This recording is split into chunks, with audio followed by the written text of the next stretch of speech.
Oh my god. Haters gonna hate.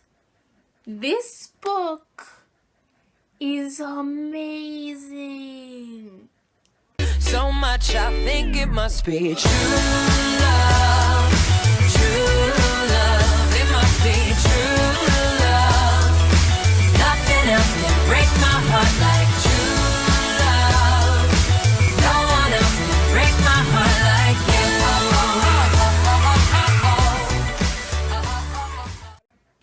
Okay, so I finished Blood of Olympus at about 7:30 last night, and I am not taking it well.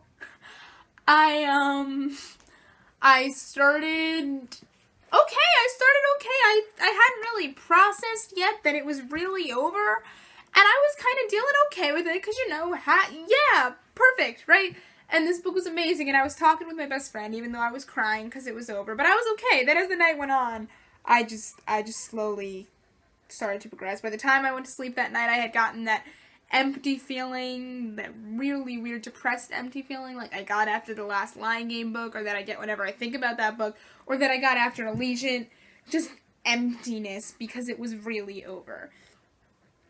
By the way, I'm not in my usual location. Normally I'm located in front of my bookshelf, but I usually can't get a good shot, a good film shot frame like that. So I decided to film from my couch. But if I can get a better shot next time, I'll be back at my bookshelf. Anyway, yeah, I'm wearing my Camp Hapla t-shirt. It came on Wednesday when I got home from dance. It was here, so I wore it to school on Thursday. And now my Annabeth costume is complete. I need a Yankee cap still, because I'm a Mets fan. Anyway, back to the book. In this book we see that the demigods are trying to get to Greece to defeat the giants and facing many troubles along the way. And then also back in America, or closer to America, Nico and Coach and Reyna are attempting to get the Athena Parthenos to Camp Half-Blood with many troubles along the way. Many troubles that kept me intrigued. Yay. Okay, so basically I give this book 5 stars. I think it's probably my favorite book in the series. And spoilers start now. So if you haven't read the book, first of all, why are you even here in the first place? And leave, go read the book, and come back, and then we can talk about it. Okay, bye! Okay, back to my statement before our little theme song. Why does everybody hate this book? I don't even get it. I've been seeing so many reviews of people saying they're disappointed with it, and things they didn't like about it, and why it's definitely not their favorite book, and like they don't even like it at all, and I'm just such in awe because I loved this book.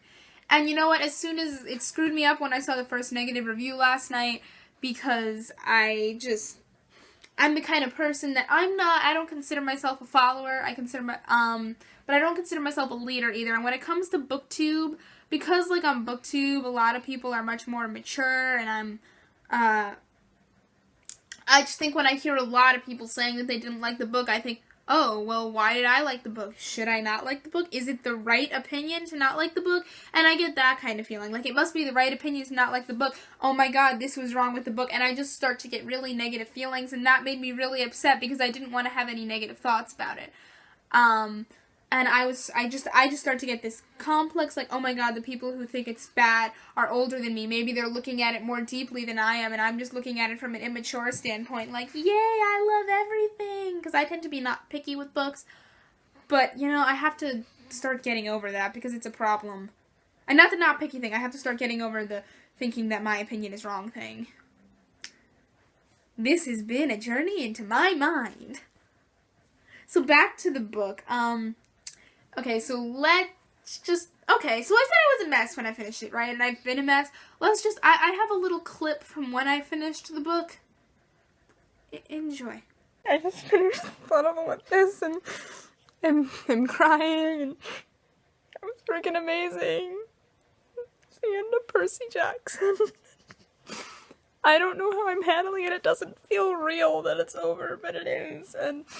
But I'm happy Leo's alive, and Percy and Annabeth are gonna get the future together, and that's all. Okay, so back to actually discussing the book. Before I really get into it, I would like, as I was saying, even though I love this book, there were some negative aspects, and I would like to get those out of the way so we can focus on the amazing parts. Alright, so, point A that I did not like. No Percy and Annabeth point of views. Now, this was bothering me when I first found out about it, and it bothered me while I was reading it. It's not bothering me so much now to think about it because of how amazing the other character point of views were. And I get it. I get that Percy and Annabeth technically aren't the main characters of this series, even though I still consider them to be. That this is an ensemble cast, and technically Percy and Annabeth were the main characters of Percy Jackson and the Olympians, but I kind of consider the two series as one. But it did upset me a little bit because they are pretty big frontrunners in this series. They do play a huge part in this series, and this is the last time we're going to see them, as far as we know. And I would have really liked to see their point of views. But that's not too horrible. We still got a lot from them. We still got to delve pretty deeply into their characters. And, yeah. Okay, point B. No Percy and Sally reunion. What is this? I have been waiting for Percy and Sally to be reunited since The Lost Hero. And that's what I wanted more than anything this whole series, was to see Percy reunite with his mom, because that was such an important thing. But honestly, after I found out that there was no Percy or Annabeth point of view, I kind of figured that we weren't going to get a good Percy and Sally reunion. It just angered me that it wasn't there. Because I guess it's not feasible, but it just seems so important to me. Because Percy and Sally that's such a big relationship in the first series. That relationship pretty much creates the first book. The whole plot of the first book is basically because of Percy's relationship with his mother. And, I mean, the Minotaur is going to kill Sally, and Hades steals her to get to Percy. That's the whole... Sally and Percy's relationship is what drives the whole first book. It's in every book in the series. I mean, in Son of Neptune, we had him calling her. We found out how upset and we all know how upset she was, that she probably hasn't seen Percy in over a year. I don't even know how long it's supposed to be at this point. And for the longest time, for all she knew, he was dead. And I just thought it was so important that there would be that there was a reunion there. There were other reunions that I wanted, like Percy and Paul, and Percy and Grover, and Percy and Chiron, and Percy and Camp Half-Blood, but those, although I'm upset that those weren't there, Percy and Sally is the only one that really got me, that I felt like it should have been there. But again, it's nothing, I mean, I can get over it. Point 3, and this is really the only thing critical about the book that I have to say that's not just something that I wanted. The whole series we were building up to, let's fight Gaea! Gaea's gonna wake up! Yeah, we have to fight Gaea! Stop Gaea! Stop Gaea! And then Gaea wakes up and is defeated within the span of like 5 pages. But again, I loved this book. That was kind of anticlimactic, but we did have a huge giant battle to follow it, to precede it, and the giant battle was like, oh my god, I loved it so much. And there was a pretty good battle. It was too short, but it was there, and again, the rest of the book, the awesomeness of the rest of the book kind of cancels out what I didn't like. So, can we think about one thing? Just this once. Everybody lives! Oh my god! I remember before Blood of Olympus, I was thinking, like, I don't think Rick's gonna kill any of the main 7. I mean, he's not really one to kill main characters. He didn't really do that in Percy Jackson. And, like, hey, maybe they'll all live. But then at the same point, you're like, no, one of them's gonna die. And then, everybody lived! I mean, it's amazing! Rick Riordan is at this point, like, one of the nicest authors in terms of what he's written, because Everybody, all the main characters lived.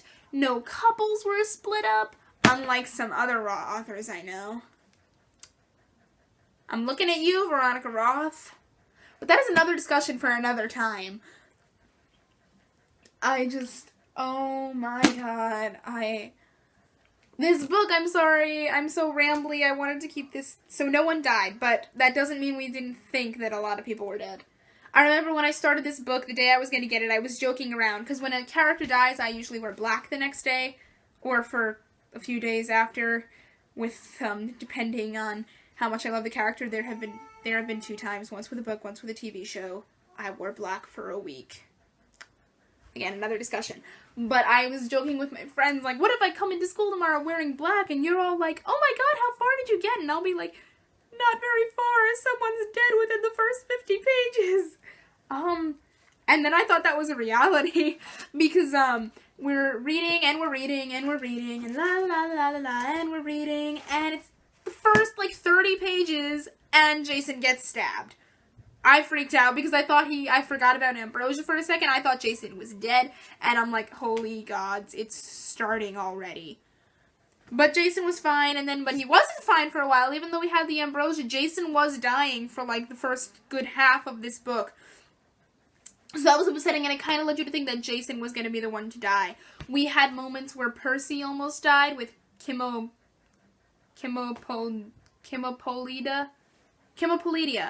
Right? That's her name. I'll call her Kim. And Percy almost got suffocated by Kim. Annabeth almost died in the pit with Piper. And I guess Piper almost died there too. Leo, well, Leo did die. But, yeah. He didn't stay dead. Hazel and Frank, I'm not sure. But there were some close deaths there. Okay, so I just want to talk about characters in this book. Oh my god. I'll be honest, everybody's always like, Nico, my baby. I never felt anything that close to Nico. I liked him, but I was pretty much in a mentality where if Nico had died, I would have been sad, but I definitely would have gotten over it. Then I started reading Blood of Olympus, and we got to delve into Nico's mind and have Nico's point of view, and I just love Nico so much now, and I have so many feelings about Nico, where I previously didn't. And basically what I want to talk about with Nico here is the character development in Nico was gorgeous. That had to be one of my favorite things about this book, and I think one of the most brilliant things about it was the character development in Nico was great. We see him go from just being closed off and thinking, I'm gonna leave both camps, I don't belong, nobody likes me. And then we see him, he's traveling with Raina and Coach Hedge, and he can see that people do care about him. And people care about him, and he can have a relationship. And then by the end of the book, he's at Camp Half-Blood, and he's decided that he isn't leaving Camp Half-Blood. And he's letting Jason and Raina hug him. I think we definitely got to see a huge emotional journey for Nico in Blood of Olympus, and that was definitely one of my favorite things. I think Rick wrote it brilliantly. I love character development, and boy, was it present here. And Nico wasn't the only one to get character development. Oh, Raina. I loved learning about Raina's past and hearing her backstory, and you really found out why she was so closed off. But I think Raina, like Nico, also became a little bit less closed off, and I really liked with Raina getting to hear her story, and it really made me feel for her, because she had a rough time, man. That's why I said, it didn't bother me so much with Percy and Annabeth, not having point of views, because I really did like Raina and Nico's point of views. They were, my favorite parts. Okay, character development in Leo. Leo was always just this funny guy, and then in this book we see him, he's willing to sacrifice himself to make sure none of his friends die. I'm not sure stealing the physician's cure was a way to make sure that your friends didn't die, but I know that Leo was ready to sacrifice himself because he knew the physician's cure might not work, and he tells, at the end, Piper and Jason to get off Festus because he's got this, and Leo just cared so much about his friends and about Calypso, and that's all. He didn't even think about himself. He wasn't, and that was such a huge step. Percy and Annabeth. Oh, I loved how with Percy and Annabeth, they've always been so strong and mighty warriors, running demigods, and then, you know, in House of Hades, we got to see them be weak sometimes and go through Tartarus. And then what we see in Blood of Olympus is that weakness that came to them from Tartarus is still gonna last. Whereas Annabeth in the pit of fear had more fears to deal with than Piper, and she kind of succumbed to it, and Piper had to save her. And then Percy was in the poison by polyboats, thinking, yeah, and, you know, and Jason had to save him because he didn't have the strength to fight it off. And what we found out later was that was really a mental thing, where we had Percy was going through almost like a suicidal kind of thing, where he felt like he deserved to die in that moment because of the things he did down in Tartarus when he almost killed Achilles. I don't even know how to pronounce these names, but when he almost choked her with the poison, and he kind of became really dark for a second, and we got to delve into that and see how that made him feel. And I think that showed a lot about his character, that he is not that dark Percy. That was a moment of weakness, but that is something that sticks with him because of the kind of person that he is. And so the characters were great. Relationships. One thing I loved about this book is that normally I'm a sucker for OTPs and romantic relationships, but this book, I loved the focus on the friendships in Blood of Olympus. Blood of Olympus had so much friendship development, and it gave me so many feelings. We had such a strong friendship developing between Leo and Percy, even though at the beginning we thought Leo was going to hate Percy, and he kind of did because of what happened with Calypso, but then Percy talked to him about it and about his guilt about Calypso, and then Leo and Percy were really good friends. Piper and Annabeth was another big thing. Raina and Nico became basically like brother and sister. It was great. And then Raina and Nico and Hedge, we saw them develop like a trio, almost like Percy and Annabeth and Grover, but there was like an adult thing. But everybody they were all such a family, all the demigods and Satyr. Where they all cared about each other so much in such a brotherly, sisterly, loving kind of way. And I loved it. The friendships were so great. Then the romantic relationships. One thing I really wanted from this book that I did get is that Percy and Annabeth, we get mentioned that Percy and Annabeth are basically going to have a happy ending. That they're going to spend senior year in New York at Camp Half-Blood, and then they're going to college in New Rome, and basically they're going to live happily ever after. And maybe have a little baby named Magnus Chase. I don't know. We don't know. But Percy and Annabeth have been through so much, and it makes me so happy to know that they are happy and are going to be happy. We get mention of Frank and Hazel, Nico telling Frank and Hazel that he senses that they're not going to die for a while. At the end, Leo finds Calypso, and they're back together, and the whole book, all Leo could think about was Calypso, and it was so romantic. Oh, I just love Piper and Jason. We got an I love you. And basically them deciding that they want to start their relationship over because they've been through so much crap. And their relationship was started fake, with fake memories by Gaea. And I can't even, as you're seeing, I can't even put into words how much I love this book, how amazing it was. I remember the first couple of 100 pages, I wasn't really getting into it. And I don't know if that's because I couldn't get into it or because another problem was that I remember how quickly I was reading, and I decided I wanted to savor it because it was the last Percy Jackson book, so a lot of times I would force myself not to read, and then when I decided that I wasn't going to force myself not to read, that I wanted to read it, I didn't have time to read. But there were definitely, I think, a lot of the near deaths and the little battle scenes really kept it going and kept me on the edge of my seat, especially with the Athena Parthenos. Okay, so big battle scenes that I want to talk about. We had when Raina and Hedge and Nico were captured and tranquilized, and we think, oh god, they're gonna die. And then it was really the Hunters, and Thalia was back, and that made me so excited to see the Hunters, and Thalia and Hilla. And I loved the relationship between Raina and Hilla. And then Thalia almost died, and I was going to slap Rick upside the head because I thought Thalia was dead. And then we have them, Nico almost dissolving into the shadows, and Blackjack and the Pegasi come to take them to Camp Half-Blood. Blackjack, as I mentioned before, we had Piper and Annabeth going into the pit, having to face their worst fears. We had Jason and Percy facing Kim. That scene was a gem. That scene was hysterical. This entire book was hysterical, but that particular scene when Jason was bartering with Kim, I'll even throw in a Kim Palladium action figure. No! Not merchandising, right? Oh. Other big battles. The whole deal with Reyna and Hedge and Nico facing Orion, the hunter, and Reyna facing Orion on her own at the end, and eventually being saved by Tyson and Ella. Before which she was faced by the Roman praetors. Not the praetors, but the Roman people. 3 Romans. Yeah. So, other big battles, I'm trying to think. The beginning battle, the book opened with a battle, basically, with Jason and Annabeth and Piper fighting all those giants and the Roman dude.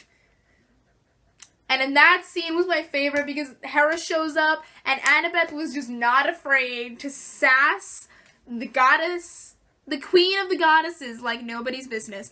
God, in that moment, I was so proud of Annabeth, and I was so honored to be dressing up as her for Halloween because honestly, the amount of sass was great. Whew. I'm sorry, I'm rambling. I wanted to put this video into coherent thoughts, but it's not happening because the book was that good that I can't even put into words. Yeah, just how great it was.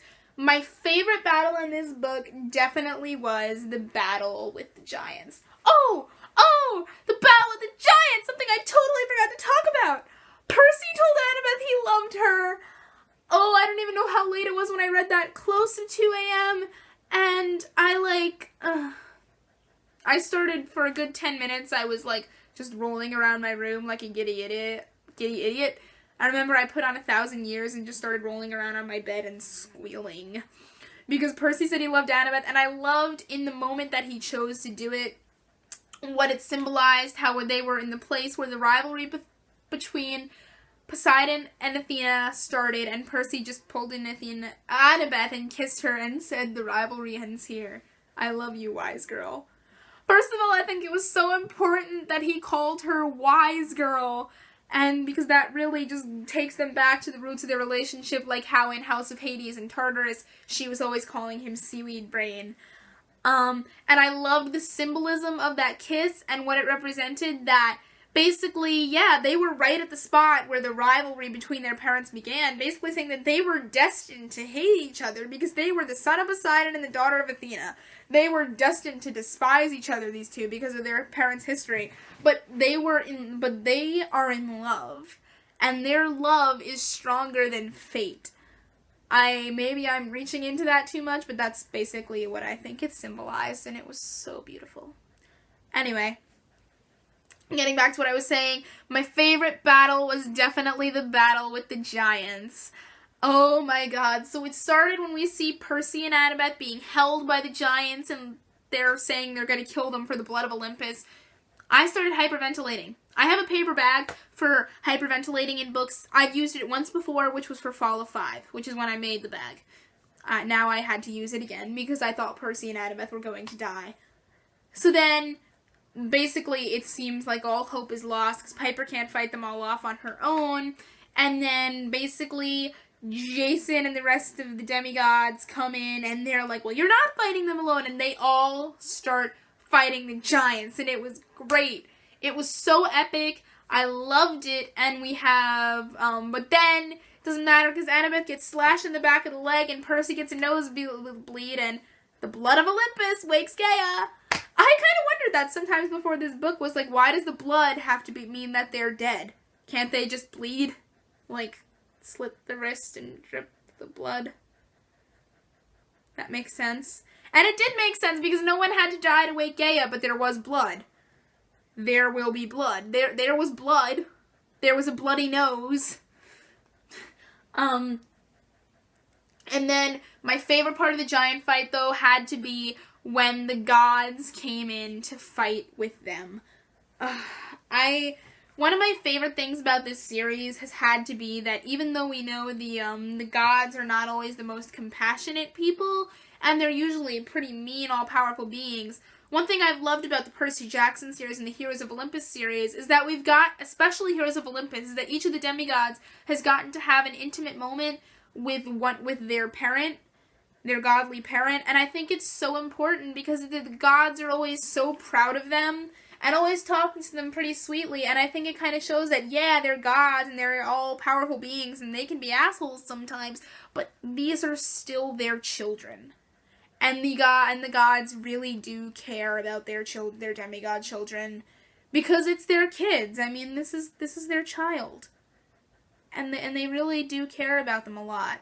Mostly we've seen it with Poseidon and Percy and Annabeth and Athena. But throughout the series, we've seen it with Piper and Aphrodite have had a moment.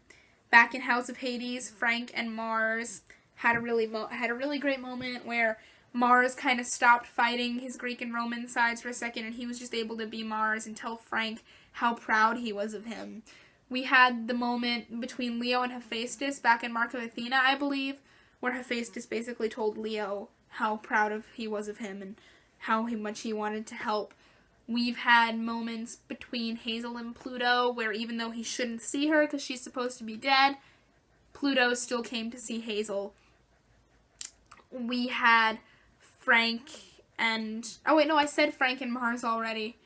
And then finally we get Jason and Zeus, or Zeus/Jupiter in this, after this final battle that Jupiter gets to tell, well, Zeus really, I don't know, gets to tell Jason how proud he is of him.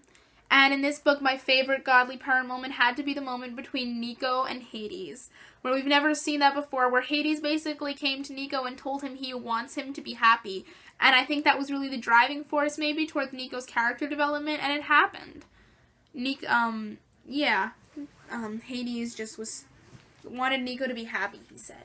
And I loved how the gods cared about their kids. The other thing I liked about the godly scene was that how funny it was, adding on to the hilarity of this book, with the gods being like, basically Hera thinking she was the greatest thing ever and saying that she fixed everything, and Zeus is just like, please. And then basically Zeus telling Apollo to go to his room. It was basically like, Apollo, you screwed up everything. But Dad, go to your room. He literally told him, we'll talk about this later, go to Olympus. Oh God, I loved it. It was so quirky and funny. So then they're going back to Camp Half-Blood, and the other thing I really liked at the end was basically Percy and Nico having that reconciliation where Nico did tell Percy, hey dude, I used to have a huge crush on you, and Percy kind of couldn't even process it. He was just so confused, and Annabeth just gives him a high five. I loved it. Again, I reiterate, I love this book. I love this series. I love this book. Present tense. It was so great. I'm trying to think if there's anything else that I wanted to talk about that I left out. I talked about the end, right? Oh yeah, I had flipped to the end to see how many pages there were, and I forgot that the person's point of view was at the top, and I saw Leo's name, and I basically knew that he survived, but Rick was so convincing with the fact that Leo was dead. I really thought he was going to be, like, talking from the underworld and from Elysium, and where Calypso was kind of just going to be, like, an image, that he thought he had her, but really he was just in Elysium. And because I thought the physician's cure had been used to awake Festus. I thought that he used the physician's cure to bring Festus back. But alas, no. And he was alive, and he got to be with Calypso, so we see that he's gonna try and go find and let everyone know that he's okay. And Piper and Jason are basically saying they believe in their hearts that Leo's okay, which I really liked. Shows the strength of the friendship between them. Oh, Coach Hedge had his baby. That was like a rather really important thing to me. I really more than I was fearing for Percy, I did not want Coach Hedge to die because he was so excited that he wanted to go see Melly and the baby, Chuck the Satyr, and he did, and Clarice is the godmother. Oh, this video got really rambly. It's been a half an hour. But again, I loved this book. It was so great, and I'm sorry this video is so long. Oh my god. I don't get why people hated this book. Haters gonna hate. Hate, hate, hate, hate. And I'm just gonna shake it off because this book is amazing. Okay, haters to the left. And the ending was just so happy. No one's dead. Leo's with Calypso. All the couples are going to get their happily ever after. Nico is basically happy and he's staying at Camp Half-Blood. It's one of the happiest endings ever in a series, I think. And Rick, I thank you, Rick Riordan, for making it such a happy ending. And also thank you, Rick Riordan, for this amazing series that I've been reading since the 5th grade when I picked up The Lightning Thief. And thanks, because this is a story that's always going to stay in my heart. This is a special story. Thank you, Rick Riordan. And thank you, Percy Jackson. This has been Theater Girl 1018, signing off.